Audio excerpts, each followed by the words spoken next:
Civilians executed in cold blood, bodies dumped into mass graves. A sense of brutality and inhumanity left for all the world to see unapologetically.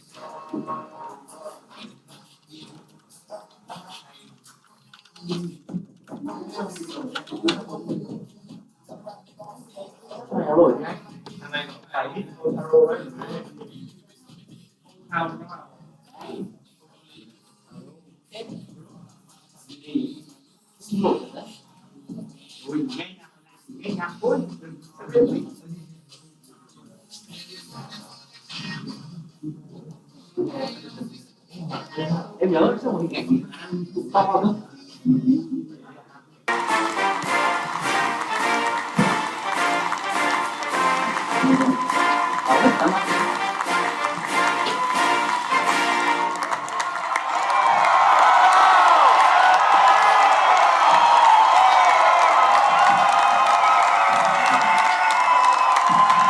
It's good to be home.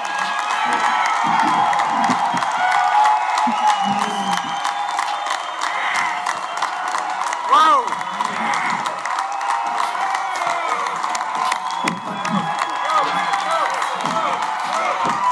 Thank you. Thank you. Thank you. Thank you. Thank you. Thank you. Thank you. Thank you. You better stop. I'll start believing it. Please have a seat if you have one. It's good to be home.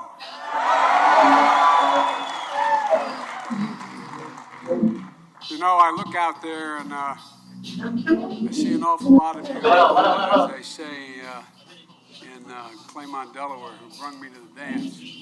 And I really mean it. There is no exaggeration. I'd not be standing here without labor, without union. Folks,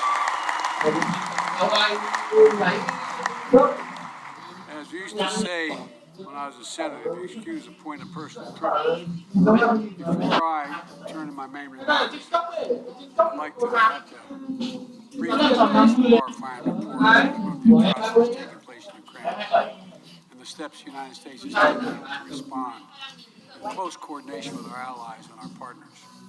And I'm sure you've seen the pictures from Bucha and just outside of Kyiv. Bodies left in streets with Russian troops through.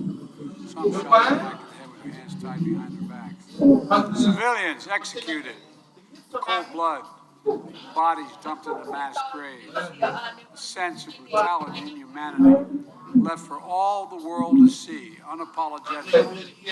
There's nothing less happening than major war crimes. Responsible nations have to come together to hold these perpetrators accountable. And together with our allies and our partners, we're going to keep raising the economic cost to ratchet up the pain for Putin and further increase Russia's economic isolation. Leaders, let's listen in. Briefly address the horrifying reports of the atrocities taking place in Ukraine and the steps the United States is taking to respond in close coordination with our allies and our partners. And I'm sure you've seen the pictures from Bucha and just outside of Kyiv. Bodies left in streets as Russian troops withdrew. Some shot in the back of the head with their hands tied behind their backs. Civilians executed in cold blood, bodies dumped into mass graves. A sense of brutality and inhumanity left for all the world to see unapologetically. There's nothing less happening than major war crimes. Responsible nations have to come together to hold these perpetrators accountable. And together with our allies and our partners, we're going to increase the economic cost and ratchet up the pain for Putin and further increase Russia's economic isolation. Folks,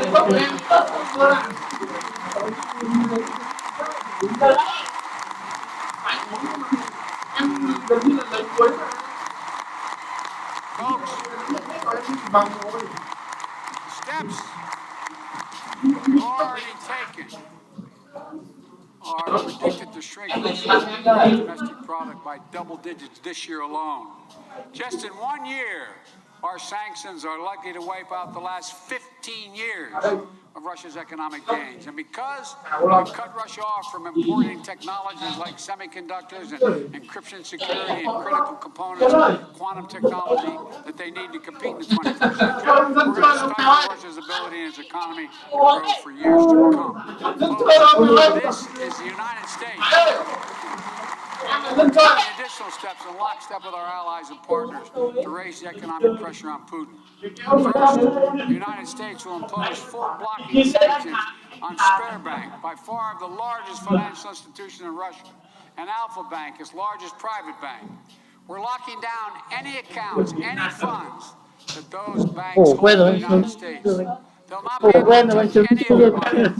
They'll not be able to do any business here. And second, I'm going to sign an executive order that's going to ban any new U.S. investment in Russia.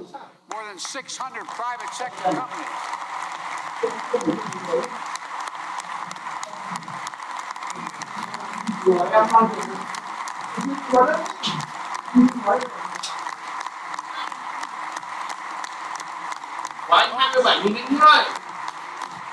Corporate America is stepping up change. From McDonald's to Exxon, they've left the Russian market on their own accord. 600 of them. Think about that. The private businesses choosing to leave Russia rather than the risk being associated with Putin's brutal war. And this ban on investment is going to make sure that new money can't come into Russia to replace what's left, so that the Russian economy doesn't feel the loss and the loss of these businesses for the long term. Third, we're adding more critical state-owned enterprises to the list of fully blocked Russian companies. These companies are major revenue generators owned by Russia and the government, which Putin uses to fund himself and enable his war in Ukraine. They'll also be cut off from doing any business with the United States. They'll not be able to access or use any assets they have in the United States. And fourth, we, along with our European allies, are adding the names in the list of Russian elites and families that we're sanctioning. Do you see these yachts where they're being picked up? No, think about it. Think about the incredible amounts of money these oligarchs have stolen. These yachts are millions and millions of dollars. Look, these oligarchs and their family members are not allowed to hold on to their wealth in Europe and the United States and keep these yachts worth hundreds of millions of dollars, their luxury vacation homes, while children in Ukraine are being killed, displaced from their homes every single day. And finally, we're continuing to supply Ukraine with the weapons and resources they need to defend their country. Last Friday,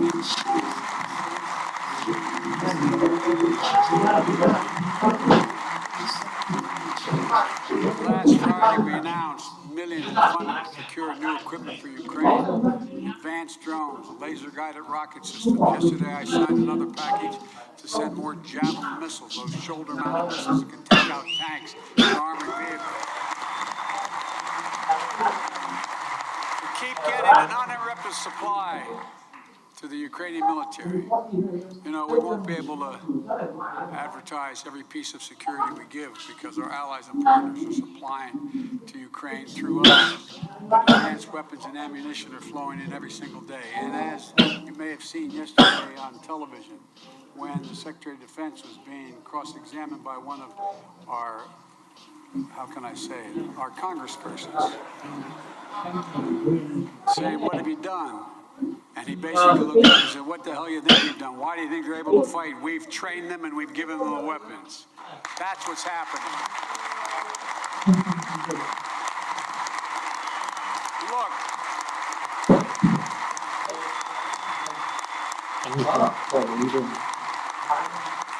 Thanks.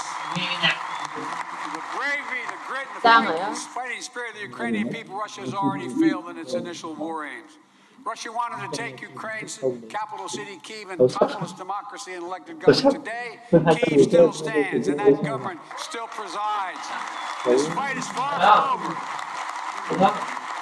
Here's the point. This war can continue for a long time, but the United States will continue to stand with Ukraine, the Ukrainian people, in the fight for freedom. And I just want you to know that. And by the way, if I got to go to war, I'm going with you guys. Dự mà không được gì cả để cho người xem không có người xem được có thể có cái I want to talk about mình mang trước màn hình ra luôn, mang trước màn hình ra luôn, anh đang chịu trước màn hình luôn.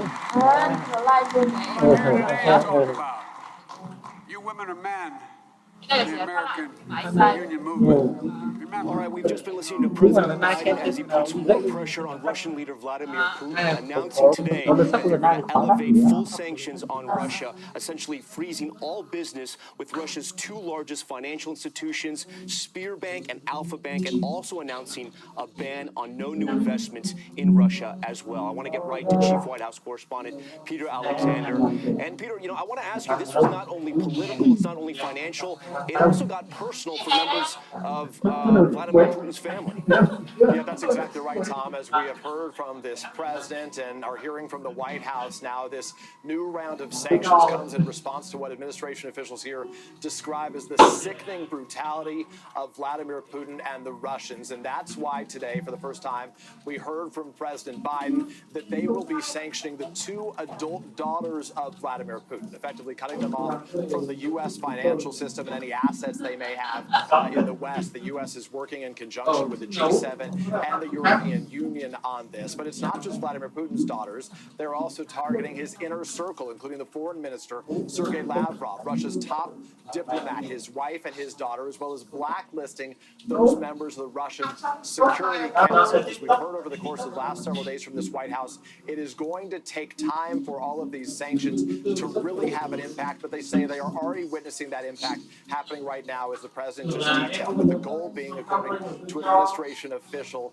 to send Russia back to the Soviet-style living standards of the 1980s. So those are some of the key headlines coming from President Biden in his remarks today. And it comes on a busy day for this administration. While most Americans obviously are paying close attention to what's happening overseas, certainly the atrocities in Bucha, Americans by and large want the president to be focusing on the economy at home. It's why today the president announced that he will be extending that payment pause for federal student loans till the end of August. It was set to expire in May. That's effectively freezing $1.6 trillion in debt that affects 40 million Americans. It now expires just a couple of months before the midterms, Tom. So that's another topic that will become heated again in the months to come. Tom, back to you. Peter Alexander, for us, it is getting harder and harder for Russia to do business in various parts of the world. I want to bring in NBC News Chief Foreign Affairs Correspondent Andrea Mitchell, who joins us now live from Brussels. Andrea, you had a chance to sit down and interview Secretary of State Blinken today. How does the Biden administration gauge how these sanctions affect what's happening on the battlefield? Well, they are a step, but they certainly did not deter Vladimir Putin. They think that they are putting the squeeze on him. Secretary Blinken, though, telling me that he really had a visceral reaction to the atrocities in Bucha. Of course, he was flying here during President Zelensky's speech, but they were watching it on the plane and watching that and the videos. And he said that it was like a punch in the gut in the solar plexus. And he talked about how, as a father of young children, that his children are too young to have seen the horrors of that video, but that someday he's going to have to explain to them what's happened here, as all parents are going to have to explain to their children, all Americans, and that it really is an extraordinary, really an illustration of the brutality of what the Secretary and the President has said are war crimes, and that Vladimir Putin is a butcher, as the President described him, and that they're going to hold him accountable. The Secretary promised that. He said, it may take a long time. I pressed him on how long it's taken in the past for convictions on war crimes, but he said it can take years. It doesn't matter, that someday he will have to pay for what he has done leading this war, a war that we know Chairman of the Joint Chiefs told Congress just yesterday is not going to last months. It's going to last years. if not decades.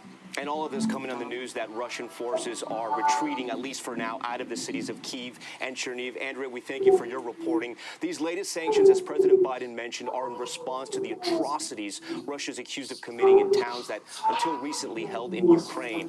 Richard Engel was in the town of Bucha, where civilians appeared to have been brutally murdered. We do want to warn you that the images are extremely graphic that you're about to see. Richard, Russia has denied they killed these civilians, but you've spoken to countless witnesses. President Biden said it clearly. Civilians, quote, were executed. Civilians were absolutely executed, and they were executed by Russian troops. We spoke this, we confirmed this with witnesses, we confirmed this with survivors, with relatives, with local authorities. There were still bodies on the street and blood on the ground when we got there. So this is not in dispute. Russia has put out this ludicrous claim that this was all staged by Ukraine, that it was actors who were pretending to be dead. The bodies that were on the ground, the victims who had their hands tied behind their backs, the relatives who were still weeping because they saw these atrocities take place right in front of them. This happened, and it's important to understand where Bucha is and what Bucha is. So I'm here in the capital, Kyiv. Kyiv is a large city. It's a modern city. It's an expensive city. So people have been moving further and further outside of the city. Bucha is a wealthy suburb. It has a lot of large homes. It is surrounded by forests. It has about 40,000 residents. And when Russian troops planned to take over Kyiv, they sent in troops to Bucha and in other areas as a staging ground. And many people fled. But many people couldn't flee, so instead they stayed in their homes. They went down in the basements. They went into their apartments as the Russian troops rolled in. And then the Russians started going door to door, house to house, looking for people, apartment to apartment. This is also a built-up area. And if you didn't open the door, and many people pretended that they weren't home, the Russian forces, and this is according to numerous witness accounts, would shoot the locks, burst down the door with axes or sledgehammers, and arrest primarily the military-age males who were inside, sometimes taking them away to be tortured, other times taking them away and just killing them. And also, according to numerous witnesses, if the Russians felt that they were being disrespected, or you were arguing with them, or you were trying to escape, sometimes the soldiers would just shoot people on the spot. We spoke to families who buried their friends and neighbors in their backyards. So this was an atrocity. This was a deliberate. There were deliberate killings of unarmed civilians on a wide scale. And by the way, it was not only Bucha. There were about 4 districts around Kyiv, roughly of the same size, that also saw similar atrocities that we're only able to witness now because Russian troops have left the Kyiv province and pulled out and gone back to their staging positions in Belarus to go with them here. This may just be the beginning of this just horrific story when it comes to these war crimes. Richard Engel for us tonight. That concludes our coverage. We'll have much more tonight on NBC Nightly News and on Top Story on NBC News Now. For all of us at NBC News, I'm Tom Yamas. Have a good day.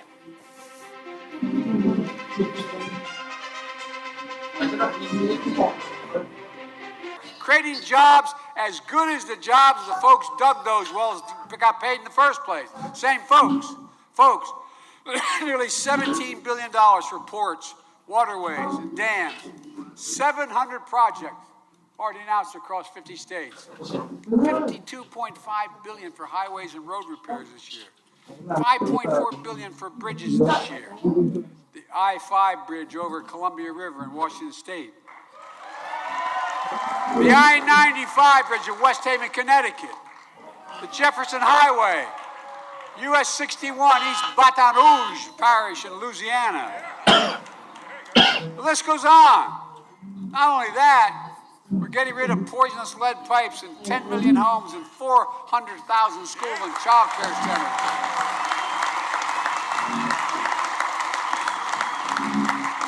So kids and families can have drinking water that doesn't poison them. Look, folks, this is America, the United States of America. We're investing $65 billion to deliver affordable high-speed internet everywhere in America. Urban, rural, suburban, tribal communities. You can't be a country where a mother has to pull with her child up in her car to a McDonald's parking lot to connect to an internet so the kid can do their homework. I mean, think about that. It's the United States of America. Look, this law puts an end to that and creates thousands of jobs doing it. Good paying jobs. And look, what this means for all of you is jobs, good paying union jobs, jobs you can raise a family on, jobs you can't be Phải đọc qua nữa không? This is about Mình more đọc than không về rebuilding sửa đó. infrastructure. It's about rebuilding our Không được sửa ra được phải đọc hết một I'm loạt so đó. sick and tired. I was raised by a dad, not a joke, who would think we go back. I remember we lived in a, we weren't living in a three-bedroom house with 4 kids and a grandpa lived with us. And looking back on it, it's great. I wonder what mom and dad thought about it.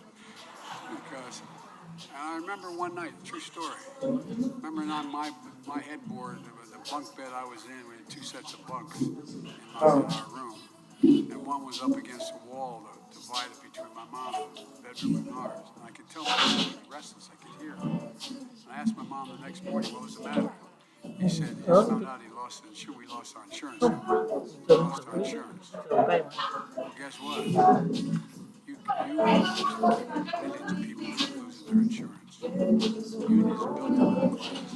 We have to rebuild it. That's why we made sure that every protection law had significant labor protections. For example, the overwhelming majority of the funds included in this law are subject to difference-making requirements.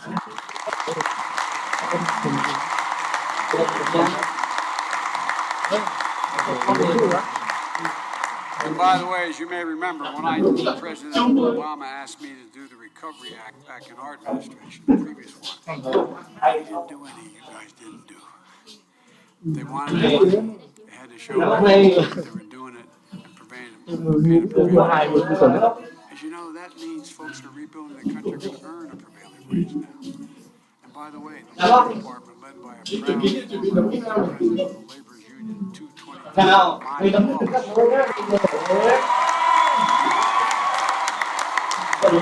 good man.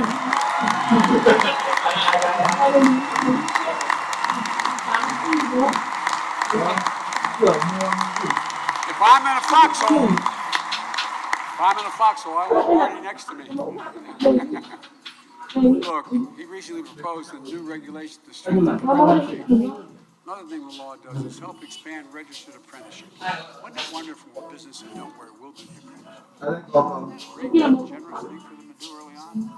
Come on, man. Union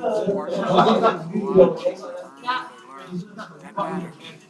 Because laying a strong foundation for the future of this country is about more than having a strong growth supports and airplanes that can compete with anyone. It's also about making sure that here in America, folks who work hard, who live their lives, they live with dignity and respect.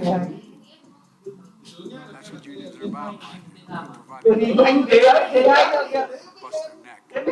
That's why I created the White House Task Force on Worker Organization Empowerment. Make sure the choice to join a union belongs to workers alone. By the way,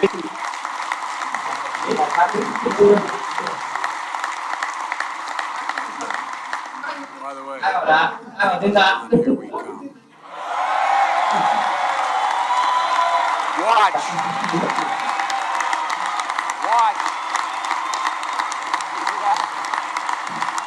Well,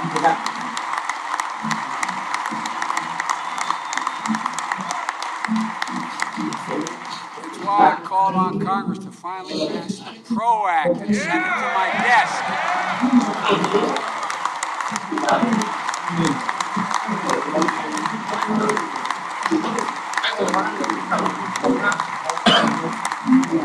That's why we're strongly encouraging grantees to get infrastructure funding to use what we know as the project labor agreements. You know what they are. The vast majority listening to this won't know. Make sure the people building major projects are well-trained, highly skilled workers who have a voice on the work site. Look, you all know why this matters. Union members get higher wages and benefits like health care and insurance and paid leave, protection against discrimination and harassment, safer, healthier Đi chơi em ơi. workplaces. There's many reasons. The basic Đi chơi em American ơi. workers who join a union gain power over decisions that affect their lives. When you've got a union, workers' voices are heard and needed. Unions provide, in one word, democracy in the workplace. Organizing, joining a union, that's democratic and democratic in action. Unions aren't just good for workers who join them. Rebuilding America with union labor is smart for business and American public for our entire country. Union workers are not just saying because you're saying, give them my word. The best in the world at what you do. Highly skilled, highly trained. You've got a sense of ownership in the project.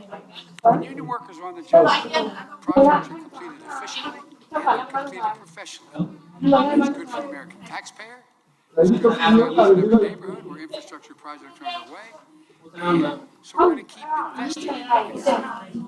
We can and we must do it. For example, for nearly 1.2 million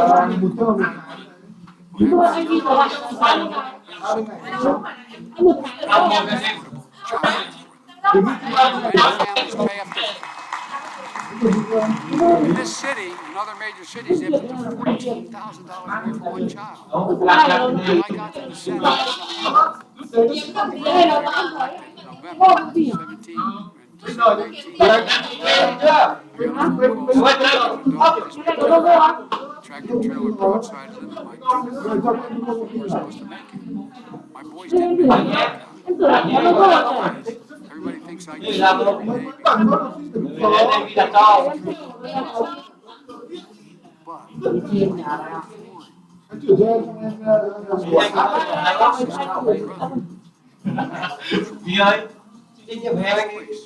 And I was making a good salary. I think at the time we were making $42,000 a year, which was a fair amount of money. I couldn't afford childcare. And these women can't afford it either. If you cap childcare, as I propose, at 7% of the family's income making less than $125,000 a year, you could cut the cost in half, the cost of childcare, saving thousands of dollars and freeing so many people to be able to go back to work, particularly these women who are totally qualified but have no alternative to stay home. We take prescription drugs like insulin. Many of you know people who have type 1 diabetes and reasons for insulin. You know how much it costs to make that vial of insulin?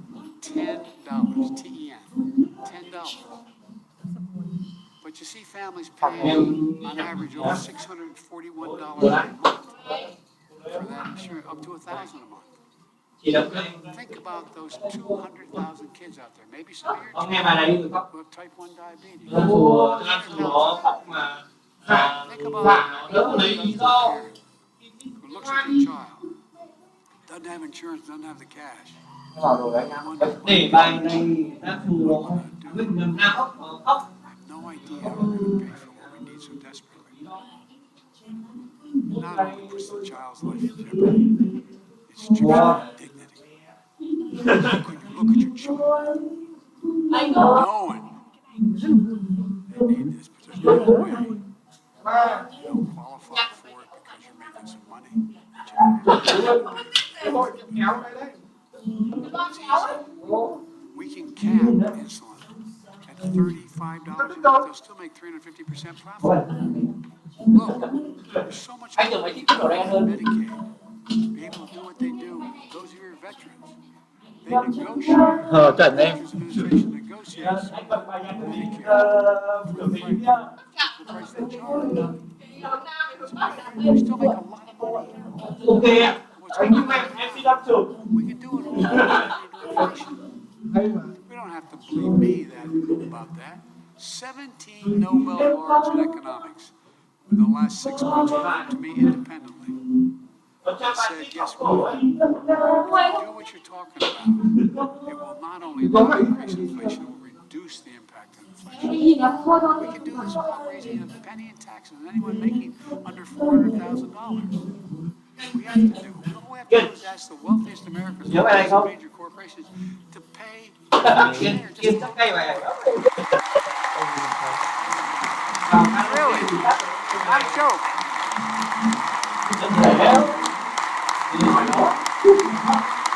Not a joke. I made a commitment, no one making less than $400,000 in my administration while I'm president will pay a penny more in taxes. That's why I held up the passage of the infrastructure bill. They wanted to add a fee for highways. Nghe bài này đi đúng. I said, no, ordinary people are going to be Mày paying. có phải buồn không? I'm not for that. We got to have everybody chip in, pay their fair share. Look, folks, no reason why someone making $1 million a year should have a lower tax rate than a married couple or a firefighter and a school teacher. But that's how it works.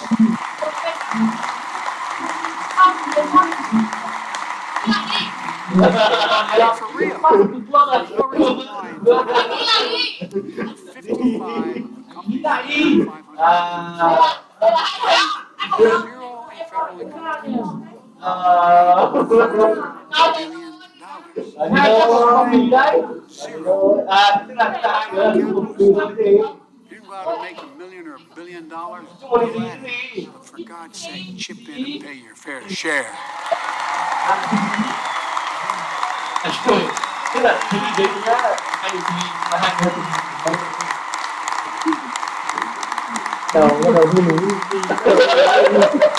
I think even a lot of my friends are registered Republicans living out there. They think that too. hai người chung thì It's just $1 trillion tax cut last guy. What was his name? I forgot it. But all kidding aside, I shouldn't kid. That tax cut basically went to the top 1/10 to 1% of American public. And it didn't grow the economy. The United States is in a position to outcompete the world once again. If we can keep coming together, invest in the backbone of America. There's no limit of what we can achieve. When I wasn't going to run again, as some of you know, some of my friends. When I finally decided to run, and my kids encouraged it, because anyway, I won't go into that. I finally decided to run. The fact of the matter is, we made a judgment. We just had there's no reason why we have to keep it the way it's been. When's the last time trickle-down economy has trickled to anybody in America? No, I'm serious. I'm not joking. I'm not joking. Look, I said I was running for 3 reasons back then. One, to restore the soul of this country. By that I meant decency and honor and honesty in what we're going to do. Two, to rebuild the backbone of America.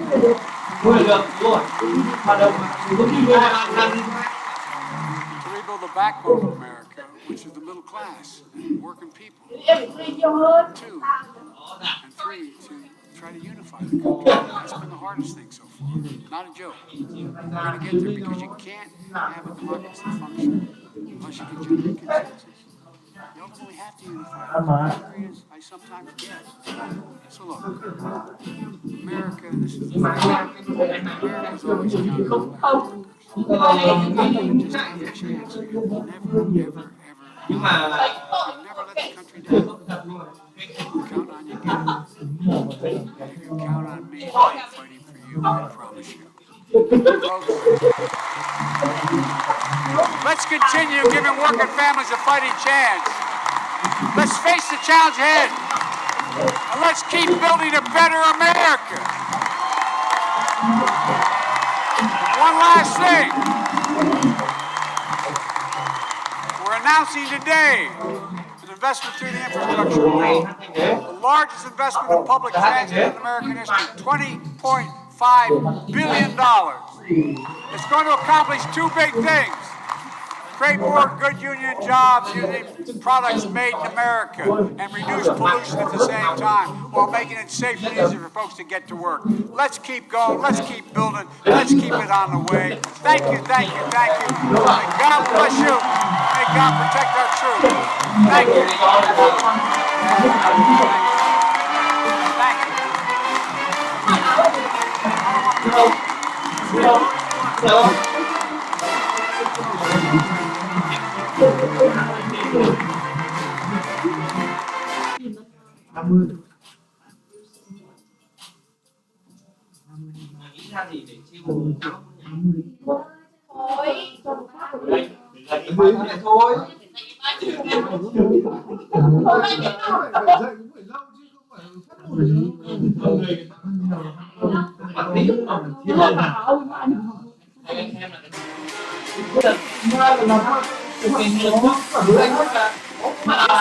in the nation's capital. Good evening and welcome to Top Story. 115 justices have served on the Supreme Court, and now, a black woman will join their ranks. Ketanji Brown Jackson at the White House with President Biden, watching the vote unfold. The two embracing as the final tally came in. 53 senators voting to send Jackson to the Supreme Court. Democrats rising for a standing ovation as many of their Republican colleagues filed out. NBC's chief White House correspondent Peter Alexander following it all for us. He leads us off from Washington tonight. A shared embrace today punctuating an enduring moment. President Biden in the White House with Judge Ketanji Brown Jackson celebrating the Senate vote, securing her historic place as the first black woman on the Supreme Court. This nomination is confirmed.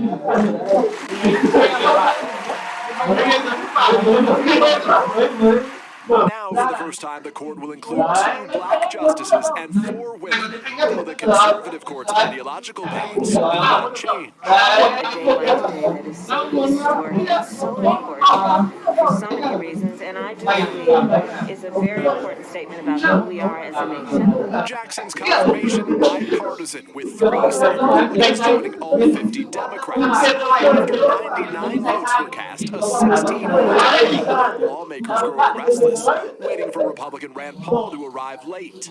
For President Biden, a legacy-defining achievement that keeps a campaign promise. I'm looking forward to making sure there's a black woman on the Supreme Court to make sure Her confirmation following at times contentious hearings with nearly every Republican voting against her. If you're concerned about someone who uses their position to reinforce a progressive agenda, we should be concerned. Jackson now getting a chance to fulfill that wish she made less than 2 months ago. I can only hope that my life and career, my love of this country and the Constitution, will inspire future generations of Americans.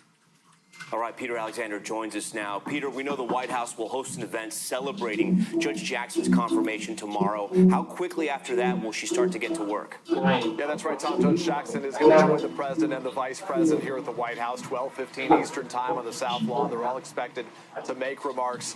Still, her path from judge to justice, as you noted, doesn't become official until the court's term ends this summer, late June, perhaps early July, and Justice Stephen Breyer, who she's replacing, steps down. Jackson is obviously going to bring a fresh perspective to the court. She will be the first former public defender there, and at 51, she is 32 years younger than Breyer. Tom. All right, Peter Alexander with that breaking news from Washington tonight. We turn now, though, to the war in Ukraine. Tonight we have a rare look inside of Russia and possibly into the mind of Vladimir Putin. Our spokesman sitting down with our partners at Sky News and Mark Austin today, acknowledging significant losses of Russian troops. The spokesman also vehemently denying allegations of war crimes and repeated Kremlin propaganda and lies that the shocking images of Fallujah are fake. You've lost thousands of troops. How many troops we have losses of troops, and it's a huge tragedy for us. Now about 2 regions, Kiev and the Chernihiv regions. So actually the troops were really withdrawn from that region as an act of a goodwill during the negotiations between 2 delegations, Russian and Ukrainian delegation. And it was an act of a goodwill just to lift tension from those regions, and in order to show that Russia is really ready to create comfortable conditions for continuation of negotiations. How many civilians do you think have died in Ukraine so far? I don't want to create any figures that are not confirmed or double confirmed. we have to be very careful. We have to be very careful in pronouncing any figures because we're living in during a days of fakes and lies. Your UN ambassador said there are no credible reports of civilian casualties.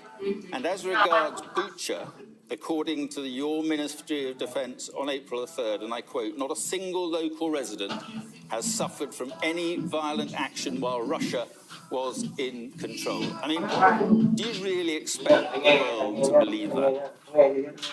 We insist on that. We insist on that, and we insist that the whole situation, the situation is Bucha, is a well-staged insinuation, nothing else.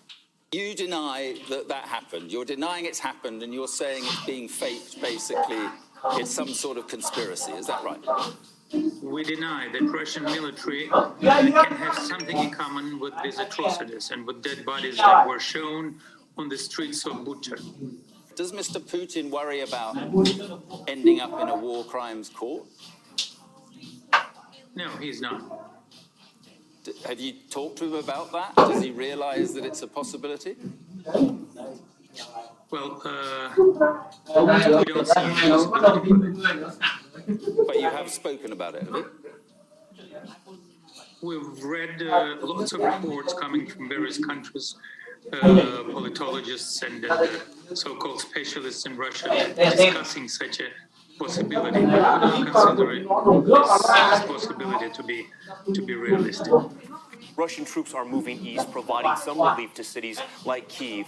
But after the civilian massacres in surrounding areas, Ukraine is pleading for more weapons so they can launch an attack before Russia regroups. Here's Richard Engel. All that's left of the Russian military around Kyiv are their wrecked vehicles, the damage they caused, and the casualties they inflicted.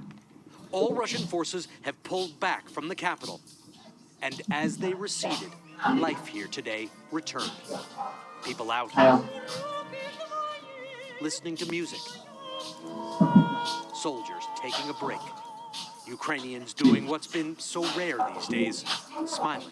There was a war, but still there was a life. But in this lull, Ukraine is anxious to strike while its enemy is wounded. Now pleading with the U.S. and NATO allies for more weapons to attack before Russia can regroup. Ukraine's foreign minister put it bluntly to NATO officials in Brussels. My agenda for the discussion had only 3 items. It's weapons, weapons, and weapons. And after President Biden announced new sanctions on Russia, Ukraine's President Zelensky said the sanctions seem impressive, but it's not enough. The Pentagon, which assesses Ukraine can, quote, absolutely win, according to the spokesman, has promised to send another $100 million to tanks, rockets, and drones. Chairman of the Joint Chiefs, General Milley, today cautioned that pushing Russia out of Ukraine won't be easy or quick. That's going to be very difficult. It's going to be a long slog. This is not an easy fight that they're involved in. Ideally, Putin decides to cease fire, stop his aggression, and there's some sort of diplomatic intervention. But right now, it doesn't look like it's on the horizon, the immediate horizon. Tom, a senior U.S. defense official says that Russia's defeat around Kyiv has forced Russia to pull out about 30% of its combat power from this country. And Ukraine wants to attack before those troops are ready to be sent back into battle. Tom? Asking the world for more weapons. All right, Richard, thank you for that. For more on the state of the war, I want to bring in NBC News military analyst and retired 4-star General Barry McCaffrey. He's a regular guest here on Top Story. So, General, thank you, of course, for joining us again tonight. I want to start with some of those reports out of Russia, along with Vladimir Putin's spokesperson. And I want to start there because there's been sort of this sense here in the U.S. that maybe Vladimir Putin was feeling some pressure back at home. But clearly, from the spokesperson and from what we heard from Russians themselves, it sounds like, you know, Vladimir Putin has been able to brainwash them into thinking at least parts of this war are going well. Yeah, well, I don't think, by the way, we should assume that it's just the monopoly of information by the Russian state that's causing this kind of nationalistic support for Putin. This goes to the heart of Russia. They signed up for this in a tribal sense I've been listening to individual interviews out of Russia, and some of them are just horrifying, hoping that Putin uses a nuclear weapon on the United States. So the country has largely rallied behind him, except for the intelligentsia, the technicians, people with money, people who travel in the West. And I think in that group, they're suffering tremendous anxieties. But, you know, it's a fantasy listening to the Kremlin spokesperson. I mean, some of this is just utter nonsense. 25,000 killed and wounded in Russian armed forces or more. They're going back to their hometowns and villages. Mothers are getting the picture. But the larger sense, Putin's got the country behind him. General, I'm a little confused with what our military leaders were saying, right? Because when we hear Richard's report there, you saw that they're saying there's a chance that Ukraine could win this as well, but they're also saying the Russians are going to be there for a while. This won't be so easy. How are both things true? Well, you know, this General Mark Milley, the chairman of the JCS, and Secretary Lloyd Austin are such experienced people. They've seen a lot of combat themselves. They're very sober-minded, cautious people.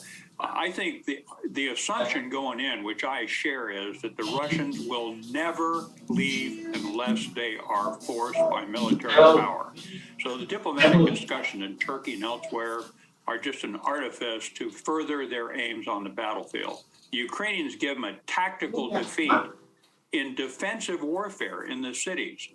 Now the Ukrainians' challenge is how do they counterattack in a large manner with mobile assets, armor, ballistic missiles, and hammer the Russians before they're ready to invade again.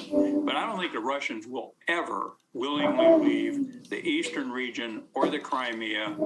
They're trying to continue the seizure of the land corridor, and I'm relatively sure they got to go after Odessa. So our provision of qualitative edge military technology in the Ukrainian, our meaning NATO, is vital in the coming 90 days. General, we know that the Ukrainians have asked NATO for more weapons. The U.S. announced an extra $100 million in military aid to the country this week. How much does $100 million get you? What types of weapons are we talking about? And will it be enough to aid the Ukrainian military for the months to come? Well, you know, look, there are two phases of war have gone on. The first phase in which the Russians tried to grab Ukraine with special ops forces and paratroopers, and that failed. Then they went to hammering the cities and massive armor invasion, which they lost control of. During those phases, the U.S. and NATO, Brits and French in particular, have done a magnificent job supplying the Ukrainian military with things they could rapidly take on board. You can train somebody to use a Javelin anti-tank missile or a Stinger anti-air missile in an hour to 5. Now, it's a new phase of the war. We have to change the nature of it. They've got to go after the Russian Navy in the Black Sea and the Sea of Azov. That means anti-ship missiles. They've got to have some kind of an air defense capability that works above 11,000 feet. They're getting torn up by Russian cruise missiles.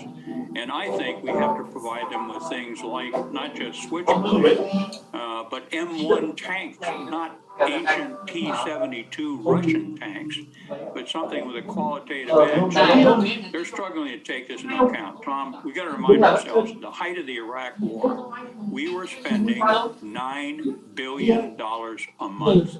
And so that's just a gauge of the level of effort. $100 million isn't much.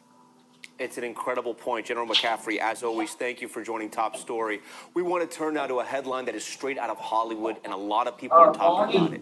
2 men charged with impersonating federal officers, convincing Secret Service members they were part of federal law enforcement. The FBI alleging those men lavished officials with expensive gifts, and one might have had ties to foreign intelligence services. What's going on here? Kristen Welker has more.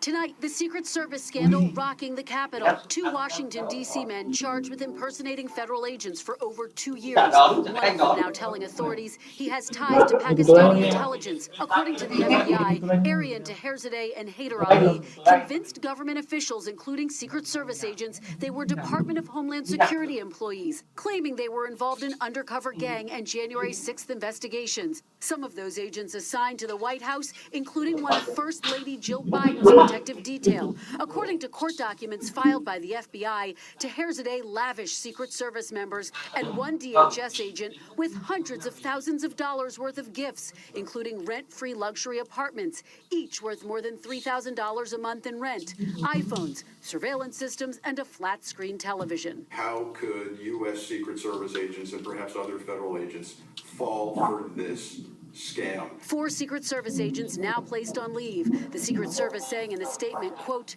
all personnel involved in this matter are on administrative leave and are restricted from accessing Secret Service facilities, equipment, and systems. This is about ethics. There's something apparently broken there. The FBI arresting the 2 men Wednesday. Video shows dozens of agents swarming their apartment building.